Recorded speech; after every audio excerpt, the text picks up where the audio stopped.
পোনপ্ৰথমতে মই অসমবাসী ৰাইজৰ হৈ যোৱা সময়ত পেহেলগামত সংঘটিত হোৱা মৰ্মান্তিক ঘটনাৰ বাবে আৰু এই ঘটনাক বাস্তৱত ৰূপায়ণ কৰা পাকিস্তানৰ যি কাৰ্যকলাপ তাক আমি গভীৰভাৱে নিন্দা কৰিছো। প্ৰধানমন্ত্ৰী নৰেন্দ্ৰ মোদী ডাঙৰীয়াই সন্ত্ৰাসবাদক দেশৰ পৰা সম্পূৰ্ণৰূপে পৰাজিত কৰিবলৈ যি আজি বিহাৰত সংকল্প ঘোষণা কৰিছে তাক আমি সম্পূৰ্ণৰূপে সমৰ্থন জনাইছো আৰু পাকিস্তানৰ বিৰুদ্ধে ল'বলগীয়া সকলো ধৰণৰ ব্যৱস্থাৰ বাবে আমি অসমবাসী ৰাইজৰ সম্পূৰ্ণ সমৰ্থন আগবঢ়াইছো। জম্মু কাশ্মীৰৰ পেহেলগামত হোৱা ঘটনাত আপোনালোক ইতিমধ্যে সকলো অৱগত যে আমাৰ 25 গৰাকী ভাৰতীয় লোক বা ভাৰতীয় নাগৰিকৰ নিহত হৈছে আৰু এগৰাকী নেপালৰ লোকো বা নেপালৰ নাগৰিকো এই ঘটনাত নিহত হৈছে। আমি অসম চৰকাৰে সিদ্ধান্ত গ্ৰহণ কৰিছো যে এই ঘটনাত নিহত হোৱা প্ৰতিগৰাকী বিদেশী আত্মা বা বিদেশী ব্যক্তিৰ পৰিয়াললৈ আমি 5 লাখ টকাকৈ এটা সামান্য আৰ্থিক সাহায্য আগবঢ়াম। তেখেতসকলৰ যি সন্ত্ৰাসবাদৰ বিৰুদ্ধে তেখেতসকলৰ যি সংগ্ৰাম বা তেখেতসকলৰ যি ত্যাগ তাক আমি সোঁৱৰণ কৰি আৰু তেখেতসকলৰ পৰিয়ালৰ প্ৰতি শ্ৰদ্ধা জনাই আমি এটা কিঞ্চিত 5 লাখ টকাৰ আৰ্থিক সাহায্য এটা প্ৰতিগৰাকী নিহতৰ পৰিয়াললৈ আগবঢ়াবলৈ আমি সিদ্ধান্ত গ্ৰহণ কৰিছো। বহুদিন ধৰি আমাৰ ৰাজ্যখনো সন্ত্ৰাসবাদত আক্ৰান্ত হৈ আছিলে, সেয়েহে সন্ত্ৰাসবাদত নিহত প্ৰতিটো পৰিয়ালৰ দুখ আৰু মৰ্মবেদনা আমি অনুভৱ কৰোঁ আৰু দেশত এনেধৰণৰ ঘটনা বিশেষকৈ পেহেলগামত হৈ যোৱা ঘটনাই প্ৰতিজন অসমবাসীৰ মন মগজুক আঘাত কৰিছে। আমি সাংঘাতিকভাৱে দুখ পাইছো আৰু এই গোটেই যুদ্ধখনত এই পৰিয়ালকেইটিৰ লগত থিয় হৈ থাকিবৰ বাবে আমি এই সামান্য ধনৰাশি প্ৰতিগৰাকী নিহত পৰিয়াললৈ আগবঢ়াবলৈ সিদ্ধান্ত গ্ৰহণ কৰিছো। এই সংক্ৰান্তত আমি দেখা পাইছিলো যে কিছুমান ব্যক্তিয়ে সমগ্ৰ দেশতে যিকোনো প্ৰকাৰে পাকিস্তানৰ পৰা দৃষ্টি আঁতৰাই আনি তেওঁলোকে পাকিস্তানক প্ৰত্যক্ষ বা পৰোক্ষভাৱে সমৰ্থন কৰাৰ প্ৰৱণতা এটাও আমি দেখা পাইছো। অসমতো আমাৰ বিধায়ক আমিনুল ইছলামে আগবঢ়োৱা বক্তব্যই অসমৰ ৰাইজক ক্ষোভিত কৰিছে। পাকিস্তানক এক প্ৰকাৰ সমৰ্থন কৰা যিটো প্ৰচেষ্টা সেই প্ৰচেষ্টাত আমি সকলো সাংঘাতিকভাৱে আঘাত পাইছো। আজি অসম পুলিচে তেখেতক দেশদ্ৰোহিতাৰ গোচৰত গ্ৰেপ্তাৰ কৰিছে আৰু মই আশা কৰোঁ যে অসম পুলিচে তেওঁক আদালতৰ সন্মুখলৈকে লৈ যাব আৰু আদালতে এই ধৰণৰ ঘটনাৰ যথাযোগ্য বিচাৰ কৰিব। মই এষাৰ কথা সকলোকে বিশেষকৈ যি বিভেদকামী শক্তি ভাৰত বিৰোধী শক্তি আমাৰ দেশত সক্ৰিয় হৈ আছে তেখেতসকলক মই সতৰ্ক কৰি দিব খোজো যে প্ৰত্যক্ষ বা পৰোক্ষভাৱে পাকিস্তানক সমৰ্থন কৰিবলৈ লোৱা যিকোনো প্ৰচেষ্টা অসমৰ মাটিৰ পৰা আমি হ'ব নিদিওঁ আৰু এনেকুৱা ধৰণৰ প্ৰচেষ্টা সংঘটিত হ'লেই ছ'চিয়েল মিডিয়াৰ পোষ্ট হওক ফেচবুকৰ পোষ্ট হওক বা আন ধৰণে প্ৰত্যক্ষ বা পৰোক্ষভাৱে পাকিস্তানক সমৰ্থন কৰিবলৈ চেষ্টা কৰিলে অসম পুলিচক পোনছাটেই ব্যৱস্থা ল'বলৈ মই নিৰ্দেশ দিছো আৰু অসম পুলিচে এই ক্ষেত্ৰত সক্ৰিয়তাৰে ব্যৱস্থা গ্ৰহণ কৰিব। পাকিস্তানৰ ঘটনাটোৰ পৰা অকণমান মই আঁতৰলৈ যাব খুজিছো। যোৱা কেইদিনমান আগতে মই প্ৰধানমন্ত্ৰী নৰেন্দ্ৰ মোদী ডাঙৰীয়াক নতুন দিল্লীত সাক্ষাৎ কৰিছিলো আৰু এই সাক্ষাতৰ যিটো মূল লক্ষ্য সেই মূল লক্ষ্যটো আছিল যে আমি ভূপেন হাজৰিকা ডাঙৰীয়াৰ ভাৰতৰত্ন ভূপেন হাজৰিকা ডাঙৰীয়াৰ জন্ম শতবাৰ্ষিকী যাতে সুন্দৰভাৱে বছৰজোৰা কাৰ্যসূচীৰে আমি অনুষ্ঠিত কৰিব পাৰো। প্ৰধানমন্ত্ৰী ডাঙৰীয়াই অসম চৰকাৰৰ এই প্ৰচেষ্টাক শলাগিছে আৰু তেখেতেও কেইটামান পৰামৰ্শ দিছে যে কেনেকৈ এই গোটেই বছৰটোক আমি ভূপেন হাজৰিকাৰ কীৰ্তি ভূপেন হাজৰিকাৰ অৱদান ইয়াক ৰাষ্ট্ৰ মঞ্চলৈ লৈ যাব পাৰো আৰু তেখেতে নিজে 8 ছেপ্টেম্বৰত এই আৰম্ভণি অনুষ্ঠানত মুখ্য অতিথি হিচাপে যোগদান কৰাৰ বাবে তেখেতে আমাক প্ৰতিশ্ৰুতি দিছে। খুব কম দিনৰ ভিতৰতে আমি ৰাজ্য চৰকাৰে উদযাপন সমিতি ঘোষণা কৰিম আৰু ইতিমধ্যে উদযাপন সমিতিত যোগদান কৰিবলৈ মই উত্তৰ পূৰ্বৰ মুখ্যমন্ত্ৰীসকলকো আহ্বান জনাইছো আৰু মই ভাবো যে আমি যথেষ্ট গৰিমা আৰু গাম্ভীৰ্যতাৰে সৈতে বছৰজোৰা এই কাৰ্যসূচী ৰূপায়ণ কৰিব পাৰিম।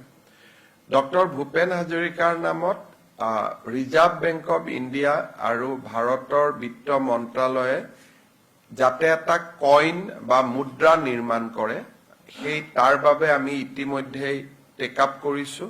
মই কেইদিনমান আগতে বিত্তমন্ত্ৰী নিৰ্মলা সীতাৰামন ডাঙৰীয়ানীলৈকে লিখিছো এই বিষয়ে আৰু মই বিশ্বাস কৰো যে ভাৰত চৰকাৰে জন্ম শতবাৰ্ষিকীৰ সময়তে ভূপেন হাজৰিকাৰ প্ৰতিচ্ছবিৰে সৈতে এটা কইন বা মুদ্ৰা প্ৰকাশ কৰিব বা আমি উন্মোচন কৰিব পাৰিম সেই বিশ্বাসো মই ৰাখিছো। জন্ম শতবাৰ্ষিকী সম্পৰ্কত আমি বিভিন্ন ব্যৱস্থা হাতত ল'ম, সেই বিষয়ে সময়ে সময়ে আপোনালোকক মই জনাই থাকিম। নতুন দিল্লী ভ্ৰমণৰ সময়তে দুটা গুৰুত্বপূৰ্ণ প্ৰকল্প এটাৰ আধাৰশিলা আৰু এটাৰ উদ্বোধন কৰিবলৈ প্ৰধানমন্ত্ৰী ডাঙৰীয়াই সন্মতি প্ৰকাশ কৰে। প্ৰথম আধাৰশিলা স্থাপন কৰিবলগীয়া প্ৰকল্পটো হৈছে ৭,৫০০ কোটি টকা ব্যয় কৰি গুৱাহাটীত নিৰ্মাণ হ'বলগীয়া ৰিং ৰোড। এই ৰিং ৰোড গোটেই ব্যৱস্থাটোত এটা বিশেষ ইয়াৰ আৰু এটা অংগ থাকিব যে এই ৰিং ৰোডৰ পাৰ্ট হিচাপে নাৰেংগী আৰু পৰুৱাৰ মাজত ব্ৰহ্মপুত্ৰৰ ওপৰত দলংখনো নিৰ্মাণ হ'ব। এই গোটেই কাম বা গোটেই প্ৰকল্পটোত ৰাজ্য চৰকাৰে এক বিশেষ ধৰণে সহযোগিতা আগবঢ়াইছে। এই প্ৰকল্পটোৰ বাবে ভূমি অধিগ্ৰহণৰ সম্পূৰ্ণ খৰচৰ 50% ৰাজ্য চৰকাৰে ব্যয় কৰিব। ৰাজ্য চৰকাৰে ফৰেষ্ট ৰয়েলিটি আৰু GST এই দুইটাই আমি নিৰ্মাণকাৰী সংস্থাক উভতাই দিবলৈ সিদ্ধান্ত গ্ৰহণ কৰিছো। অৰ্থাৎ এই প্ৰকল্পটোত ৰাজ্য চৰকাৰৰ আনুমানিক কন্ট্ৰিবিউচন 1000 কোটি টকাতকৈ বেছি হ'ব। ভাৰত চৰকাৰেও এই প্ৰকল্পটোত ভাইবিলিটি গেপ হিচাপে প্ৰায় 3000 কোটি টকা ব্যয় কৰিব আৰু এই গোটেই প্ৰকল্পটো ৭,৫০০ কোটি টকাৰ ব্যয়েৰে এই প্ৰকল্পটো নিৰ্মাণ হ'ব। 8 ছেপ্টেম্বৰ তাৰিখে প্ৰধানমন্ত্ৰী ডাঙৰীয়াই নুমলীগড় ৰিফাইনেৰীয়ে নিৰ্মাণ কৰি থকা যিটো বায়' ৰিফাইনেৰী আছে সেই বায়' ৰিফাইনেৰীটোৰো শুভ উদ্বোধন কৰিব। আপোনালোকে জানে যে এই বায়' ৰিফাইনেৰীটো 10,600 কোটি টকাৰে নিৰ্মাণ হৈছে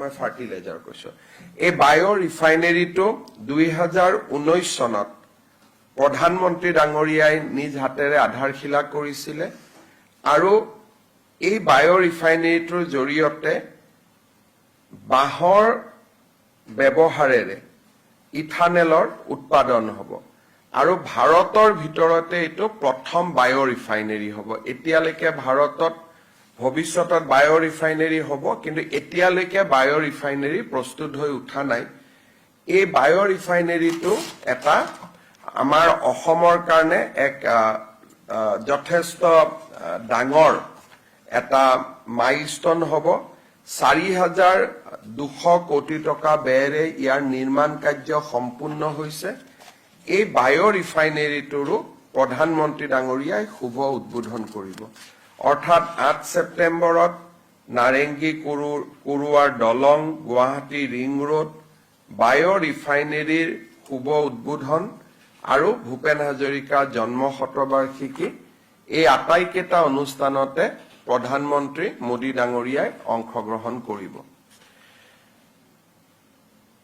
আমি আন এটা প্ৰকল্পৰ ক্ষেত্ৰত ভাৰত চৰকাৰৰ লগত খুব ঘনিষ্ঠভাৱে কাম কৰি আছো সেইটো হৈছে নামৰূপৰ ফাৰ্টিলাইজাৰ প্ৰজেক্ট আপোনালোকে জানে যে এই প্ৰজেক্টটোত 10,600 কোটি টকা ব্যয় হ'ব আৰু এই প্ৰজেক্টটো 40% অসম চৰকাৰে ইকুইটি আগবঢ়াব বাকি বৰ্তমানৰ যি BVCL Brahmaputra valley fertilizer corporation limited তেওঁলোকৰ অংশ 11% থাকিব হিন্দুস্তান উৰ্বাৰক আৰু ৰসায়ন লিমিটেড তেওঁলোকৰ 13% থাকিব নেশ্যনেল ফাৰ্টিলাইজাৰ লিমিটেডৰ 18% থাকিব আৰু অইল ইণ্ডিয়া লিমিটেডৰ 18% থাকিব অৰ্থাৎ গোটেই কেইটা যদি অংশীদাৰী আমি যদি সন্মিলিত কৰো তেতিয়ালে আটাইতকৈ সৰ্ববৃহৎ অংশীদাৰিত্ব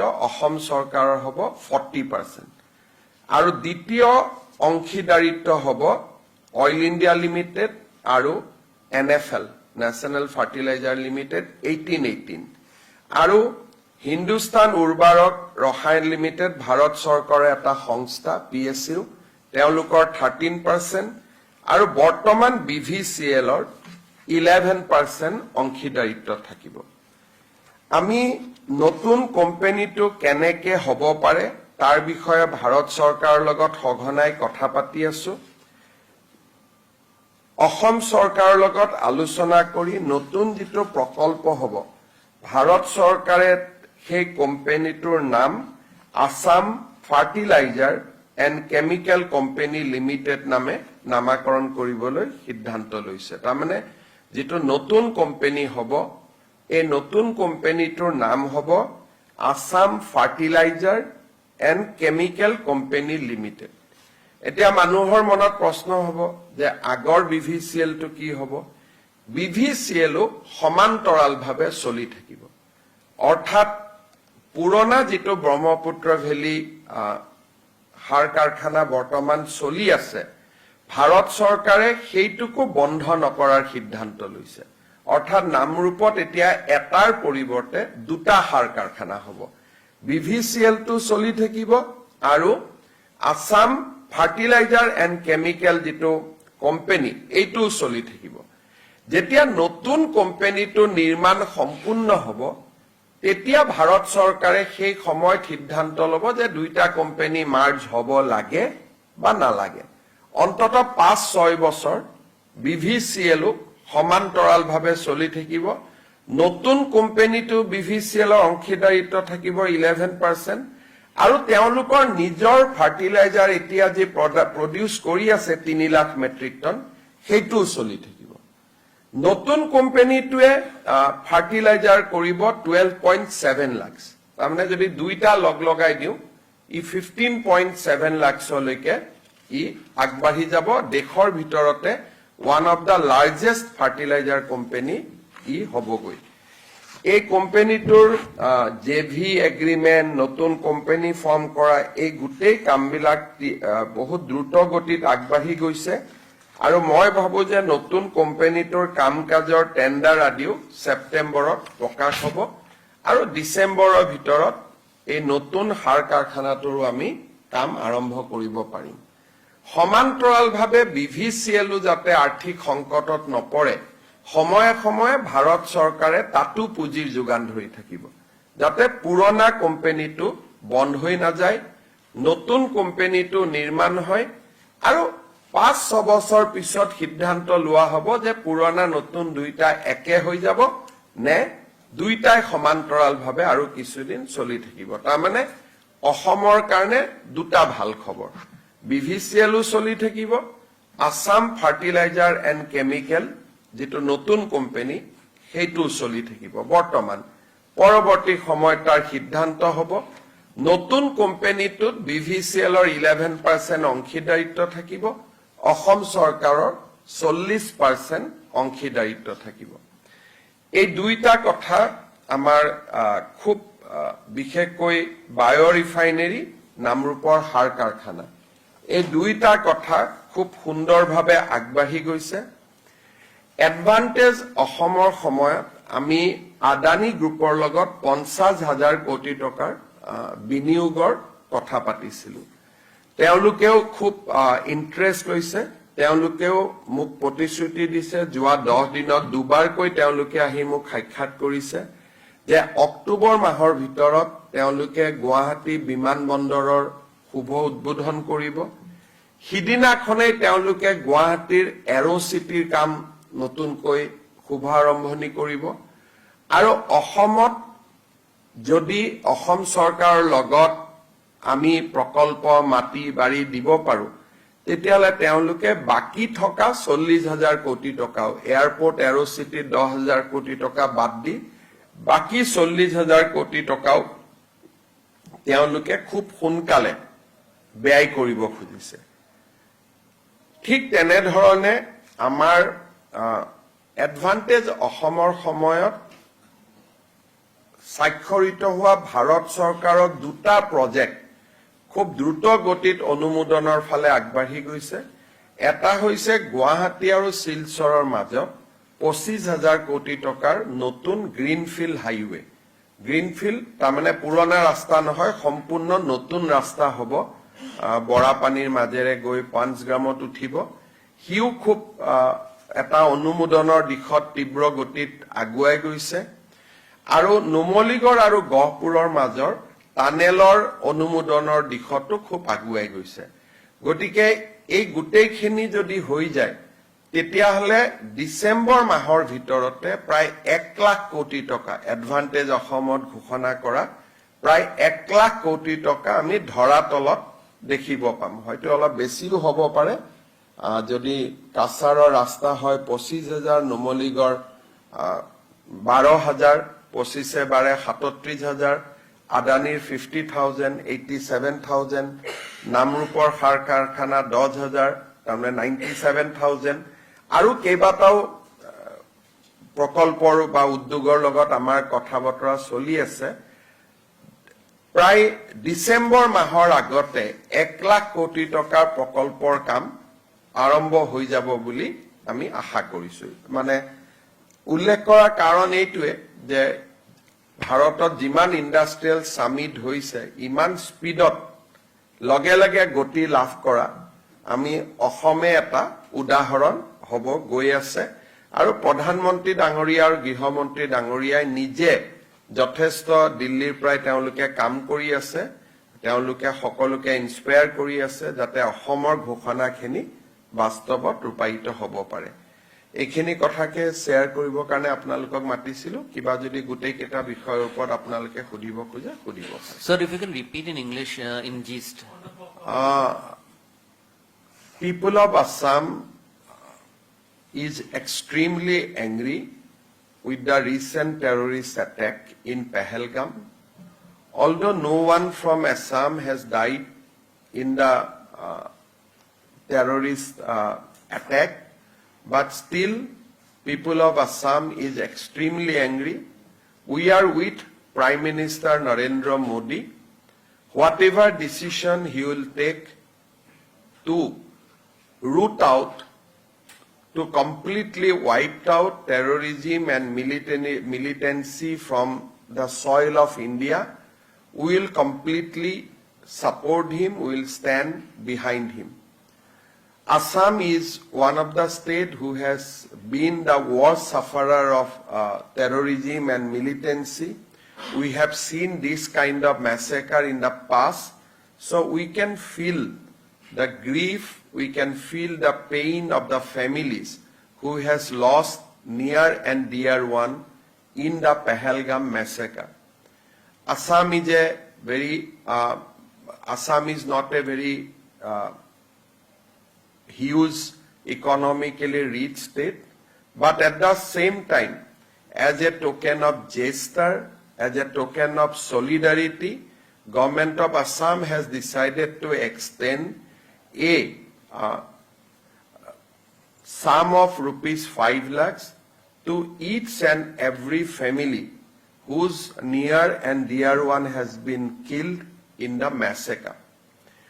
We are also taking strong action against everyone who is directly or indirectly trying to support or trying to defend Pakistan. One of our MLA from United Democratic Front, Sri Aminul Islam, has said yesterday certain things which has angered people of Assam.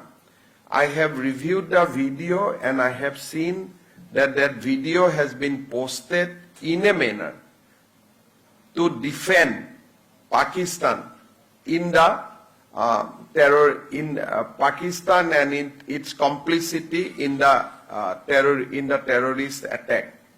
I have instructed Assam Police to take strong action against the MLA. DGP has informed me that he has been arrested and he has been booked in the charge of sedition. So we'll take this case to the logical conclusion. I'd like to warn everybody who is in Assam that any attempt to defend Pakistan directly or indirectly will be taken head on and will take strongest possible action.